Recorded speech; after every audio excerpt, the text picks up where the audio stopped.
Guys welcome back to one more mini vlog. ఈ vlog వచ్చేసరికి మేము ఇంట్లో మ్యాంగో పికిల్ పెట్టుకుంటున్నాం అనమాట. సో ఫస్ట్ ఆఫ్ ఆల్ అయితే నేను మా డాడీ మార్కెట్కి వెళ్ళి మ్యాంగోస్ తీసుకొని వచ్చి నీట్గా క్లీన్ చేసేసాము.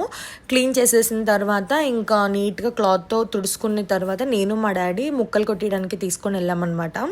సీజన్ అనేమో చాలామంది జనాలు ఉన్నారు, మాకు అక్కడే టైం పట్టింది. సో ఇంకా ముక్కలు కొట్టించుకొని ఇంటికైతే తీసుకొని వచ్చేసాము. ఇంటికి తీసుకొచ్చినాక దాంట్లో ఉన్న జీడి అలాగే ఒక లేయర్ ఉంటుంది కదా, అది మొత్తం తీసేసుకున్నాక నీట్గా క్లీన్ చేసుకోవాలి. ఇక్కడ ఒకళ్ళ తర్వాత ఒకళ్ళం నలుగురం పనిచేస్తున్నాం అనమాట కూర్చొని. ఈలో మా మమ్మీ ఆవాలు, ఉప్పు అలాగే పచ్చడికి కావాల్సిన ఈచ్ అండ్ ఎవ్రీ ఐటమ్ అన్నీ ప్రిపేర్ చేసుకున్నారు. సో ఇక్కడైతే పచ్చడి చేయడం స్టార్ట్ అయిపోతుంది. సో ఫస్ట్ ఆఫ్ ఆల్ అయితే మా మమ్మీ స్టైల్లో మా మమ్మీ ప్రిపేర్ చేస్తున్నారు. అందరికీ తెలిసిందే మామిడికాయ పచ్చడి ఎలా పెట్టుకుంటారో.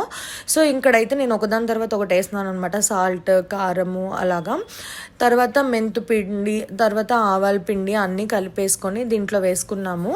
సో ఇంకైతే మా మమ్మీ ప్రిపేర్ చేస్తుంటే ఇంక అందరం చుట్టూ కూర్చున్నాం అనమాట. ఇంట్రెస్ట్ కదా ఎవరికైనా ఏం చేస్తున్నారు ఏంటి అని చెప్పి. సో మీకు పచ్చడి డీటెయిల్గా రెసిపీ కావాలి అంటే నాకు కమెంట్ చేయండి, నెక్స్ట్ వీడియోలో నేను డీటెయిల్ ఇన్ఫర్మేషన్ ఇస్తాను. సో ఇంకైతే ఆయిల్ పోసేసుకొని లాస్ట్లో కొంచెం మెంతులు అలాగే వెల్లుల్లి రెబ్బలు ఉంటాయి కదా, అవి రెండు కూడా వేసేసుకొని ఇంకా మొత్తం ఫైన్గా మిక్స్ చేసుకోవడమే అనమాట.